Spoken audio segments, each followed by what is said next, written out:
Welcome to Pretty Vain Radio. I'm Sequoia. I'm here with my co-host Chanel. Hi, Chanel. What's going on? So I have something I really want to talk about today before we get to our guest. I just want to jump right in because I spent the last, week and a half working with all of the ladies auditioning for Seagals. How was that? Okay, it's amazing. They have a squad of 34 this year, which is the biggest squad that they've ever chosen, which is ironic because all throughout auditions, Sherry Thompson, the director, was talking about how she wanted a squad of 24, and she literally has a bigger squad than she's ever had, so that was kind of crazy. I know.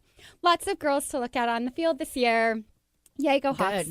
Okay, so here's the thing, though, about the DCC started. And if you don't know what that is, it's the Dallas Cowboy Cheerleaders. Thank you for clarifying. You're welcome. So they have a show on CMT or on some sort of network forever. CMT. Thank you. I watch it. Okay. When there's no Law and Order on. Or a Kardashian show, That's which true. has totally taken over all networks. Okay. Yes. So the DCC has had the show for years, and so we get to see everything that goes on during auditions. They've had part of their auditions. I think they're at the finals now. And there is a woman that's auditioning who's 55 years old and a grandmother. So before I give you my opinion, because I already heard sort of your opinion in the lobby, and I kept mine to myself because I wanted to surprise you with mine. Well, how do you feel about this? Well, okay. I feel like good for her because, you go on with your bad self. Is that how you really feel? But I just don't know about it because it's kind of, I don't know. Like sometimes when people go on to audition for things like that who sort of really don't have a chance, I feel like it might kind of lessen the actual work that the girls have put in who are doing it seriously. It would be like if I showed up to audition for like just Broadway. About to ask you, no, but what because about... I have absolutely no business or talent for Broadway or singing or like that sort of legit. Like I just don't know. But what about this? Maybe she was a cheerleader back in her day. Mm-hmm. What if she was you and all of a sudden you were a Seagull for a couple years and then you decided you wanted to do it again and you were 55, you were hot, you had a rockin' bod. Why not give it a shot? Okay, she has a rockin' bod for her age, for sure. And she looks amazing. Why not work it? And also, maybe this is just part of a television stunt to get ratings. Oh, genius. Right when you said that it was on the TV show, which I've forgotten about, I was like, oh, it's probably for ratings. Bingo. Especially if her daughter's that makes more sense. I don't know that for sure. I might have totally made that up earlier. But I say if you got it, fawn it. Okay. If this was some, if I haven't seen her, so I really can't talk. Okay. But and you know more about cheerleading than I do, so I didn't make it. Maybe she's trying to find a husband. Well, or maybe she's leaving her husband and just wants to show off her hot body. And no offense, if I heard that there was a 55-year-old on the field and I got offered tickets, I would for sure go just to see that. Just to see that? Yeah, it's kind of, if she's hot. I mean, as long as she's not fugly. No, she's not. She looks good. She looks good for her age. So actually, and more we're going to power talk. To her. Okay, you go on, girl. All right. Let's talk about tanning, Mom. Okay. All right, so she's been banned and she's 45 or something. She's 44. 44, okay. So she's been banned from tanning salons. Snooki spoke out, and there's a doll being made after her, and there's a reality show in the works. How do you feel about all of it? A reality show about what? About her going to the tanning bed too much? Well, it's in talks, which means it's probably not. Well, like Octomom, how it was in talks for her. Is it appropriate? I'd say absolutely not. She does not deserve, because she'll make money off of this. No, it's not fair. Enough with the 15 minutes. And her poor children. They're young. I know. I hope, and they're fair-skinned, too.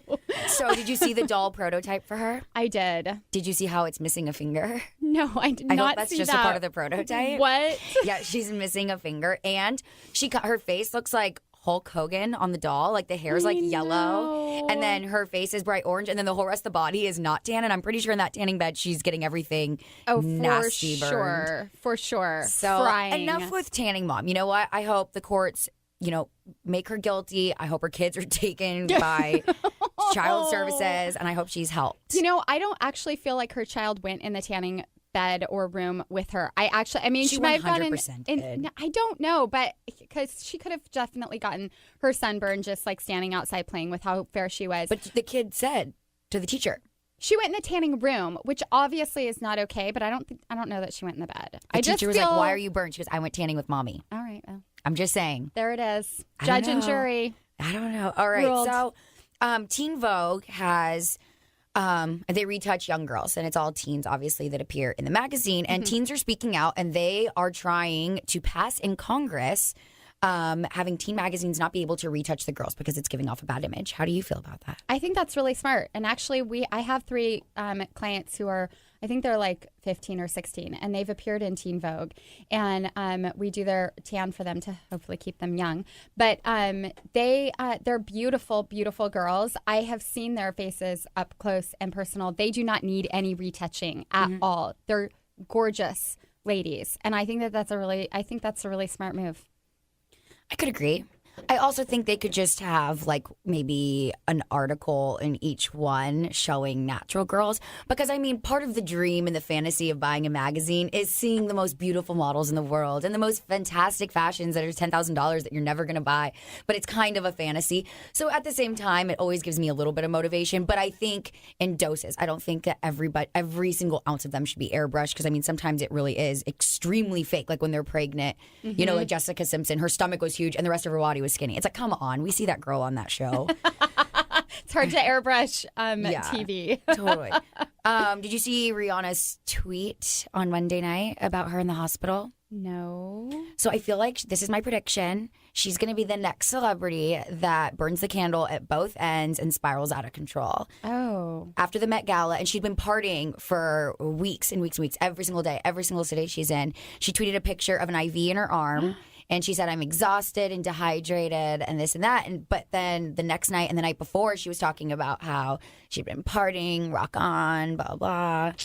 Yikes. Going to be another like Lindsay Lohan style thing. I hope not. I love her. I know. She's super talented. She needs some people around her to tell her to slow down. Yeah. Did you see any pictures from the Met Gala? No. Oh. Did you text me any? No, I probably should have. But everyone there looked so beautiful in like long, gorgeous gowns. Look at Beyonce. I did. You know what I was checking pictures of was the makeup team that was doing makeup behind the scenes. They were constantly updating all the stuff that they were doing back there. Yeah, I'm interested to see. Maybe next week you can bring some of the trends. Yeah, I will. Actually, a lot of the girls looked pretty natural. Yeah, no they didn't smoky have eyes. Beyonce, Rihanna, that Jennifer Goodwin, all of them. I love her look. Yeah, I love her look. Do you like her pixie cut? I do. I think she's darling. You do? Yeah, ever since I saw her in first movie I saw her in, and I think was like I don't know, Lisa, I don't know. Mona Lisa Smiles. Oh, really? Yeah. I've never seen that movie. Oh, my God. She was super cute in that. I just liked, and he's just not that into it. Yeah, she was funny in that, too. Kind of desperate. A little bit. Just a little bit. Well, Kim Kardashian was banned from the Met Gala by Anna Wintour. How would you feel if you were Kim? Wow. I actually feel like Anna has like more power than anybody on this planet. She does. How can she? Really? She banned Kim Kardashian? Banned Kim Kardashian from the list. Particular reason? No, nothing's come out. Just it's anti? Just spectating. But I mean, Kim was tweeting throughout the whole thing about her favorite looks and this and that. She didn't seem too upset, but maybe that was her way of covering up something extremely, incredibly embarrassing. Yeah, well, she might not be filming her reality show, so maybe she'll voice her opinion when the cameras are back on her. Right? Is J-Lo a serial marriage person? Yes. She wants to get married again. Yes. What is, really? Yeah. Oh, my gosh. To that boy. Do you remember his name? No. Is he a dancer or a backup He's singer? a backup dancer. Of course he is. His name's Casper. Really? Yeah, and he's fugly, too. Why? What is Casper's real name, or is that like a dance stage? It's his stripper name. Now on the main stage. Really? I would never go and see anybody named Casper. Gross. Do you have anything else before we go to commercial? Well, I definitely want to talk about, I have a few questions for you. I have had people show these to me. I think somebody on our show actually was showing them off. Colored eyelash not extensions, but like strips that, you know, I don't know. I know you were talking about in another show, the putting a different color of dye on the bottom half of your hair, kind of in like Easter egg colors or something, and that's kind of trendy. But what do you think about colored lashes? I don't really want them. I feel like they barely even show up. I mean, maybe in a photo shoot if you're trying to be something. I don't know. For some reason, right when you said that, I just pictured like green on the ends of the lashes and it looking like some creepy skater girl like Avril Lavigne. And it's just like so tacky and stupid. I feel like it's just forever going to remind me of some sort of holiday. Like somebody doing green for St. Patrick's Day, or somebody doing like, for Halloween, silver or something annoying. I hate that. And I hate like when teachers, come to school, like, it's like Halloween. So they wear like all orange with like the orange and black socks. It's like, come on. Like, it's stupid. That reminds me. Those kind of people are going to buy those lashes. At Walgreens or something? Yeah. Okay, in the checkout line. Actually, speaking of socks, I did also want to ask you because I've never, ever been able to pull off thigh-high socks with, like, shorts, and that is such a Chanel outfit, and I'm always jealous when you wear it. Oh, good. Okay, are they still in? How do you wear them right? Is that still cool? I don't even know. I think it was sort of a winter thing. I did see at Nordstrom on one of the mannequins right now down at Bellevue Square that they have these sheer, like, pastel colored thigh highs. I don't know if I could pull it off, but it looked really cute on the mannequin. Okay. So I think maybe summering it up, so something really thin, some sort of sock in a very neutral light color. But I do like the black thigh highs. Okay. It's just an alternative, and it's a little bit sexier than just your normal tight. Yeah, I agree. Yeah, but you have to pick a pair that you're not constantly pulling up. I finally found the right pair at She Chic. Oh. That they're $10, and they stay up. You never have to trim, but wash them before you get any sort of tights because the ink rubs off on your nails if you keep trying to pull them up, and it's horrible. Oh, looking. Annoying. Ruins your nails. Mm-hmm. Okay, well, I have a couple more things for you and questions after we go to commercial. And our guests are here today. We're going to talk about dating and looking your best. Actually, a lot of it is going to be about looking your best over a certain age, like getting back out into the scene, like our 55-year-old Dallas. Oh, good. I had some questions kind of around the same thing. So. Okay, so that's what we're going to talk about today when we return to Pretty Vain Radio.